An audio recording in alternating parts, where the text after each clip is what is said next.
Hi, it's Dr. A, and today we're going to be working with the color wheel.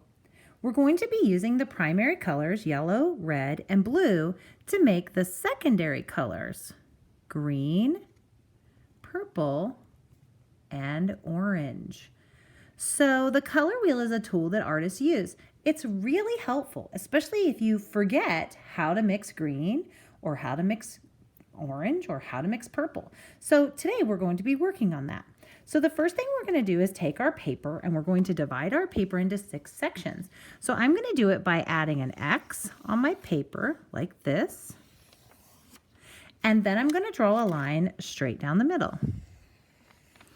I know these sections aren't even, but at least we have 6 sides. 1, 2, 3, 4, 5, 6.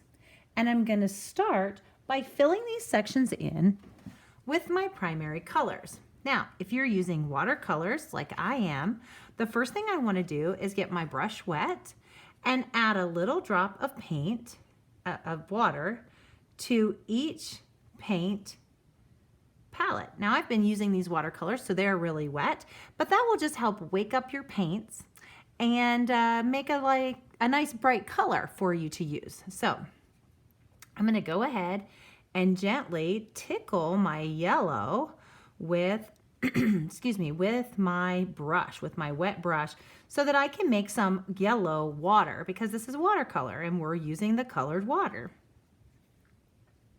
Once I have some nice yellow water, wake up yellow, I'm going to start with a big section, because I know that what I'm going to do with this color wheel will require me to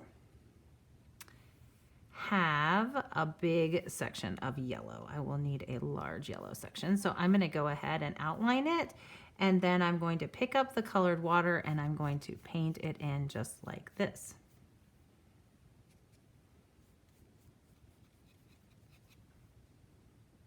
Every time my brush starts to get a little, my paint gets a little thin, or my paintbrush or my paint gets a little sticky or looking like tangled hair, I can get a quick dip, just picking up a little water off my brush and add it to wake up my paint. Okay. All right, so I'm going to keep going and I'm going to skip a space. So I'm going to leave this space for a color. I'm going to leave this space for a color, and I'm going to go to these two, and these are going to be my red and blue colors. So I'm going to hop, hop, hop, wipe, wipe, wipe, pat, pat, pat, to make sure that I don't have any more yellow on my brush.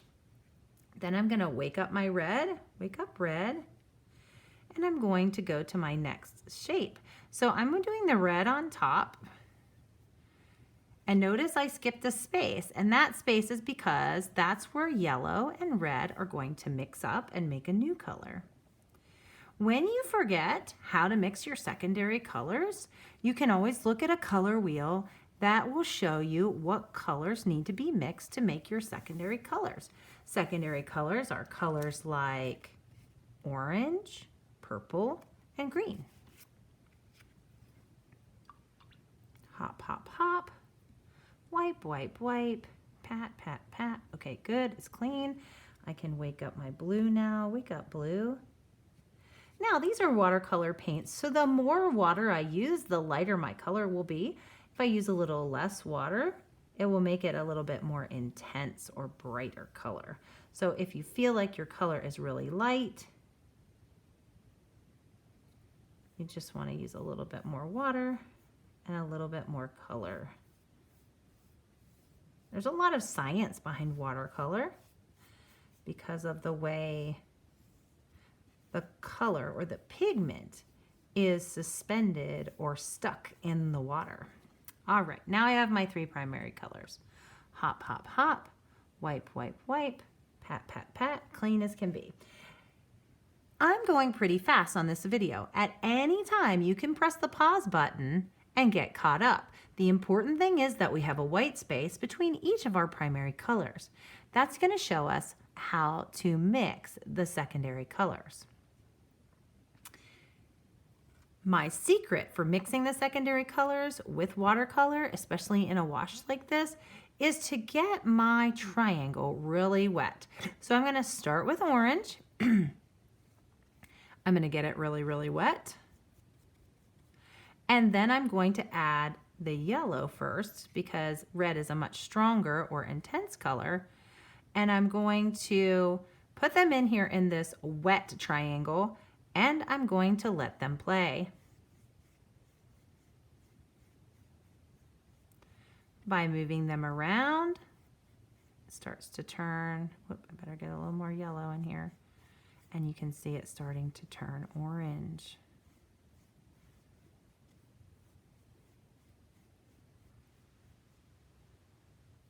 Hop, hop, hop. Wipe, wipe, wipe. Pat, pat, pat.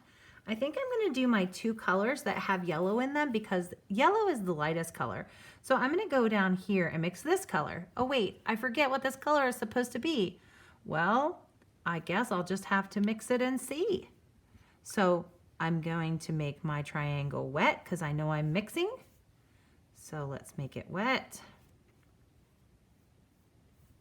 I'm going to add my yellow. I want it to be wet anytime the colors are going to be mixing because they can't play together if they don't have a watery background. Then I'm going to add a little bit of this blue. What color am I going to get?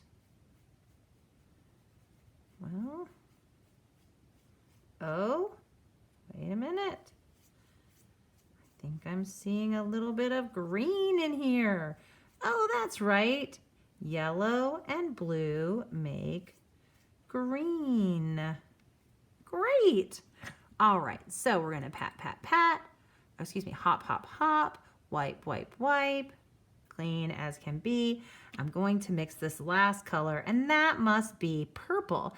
And purple is blue and red together. So, because blue and red are fairly dark colors, I'm going to have to mix them kind of evenly, maybe a little bit more red than blue to make the purple. So I'm going to get my triangle nice and wet here, and then I'm going to take some of my red water, and you can see how it spreads out, and I'll take some of my blue water. Oh, look at me, purple right away.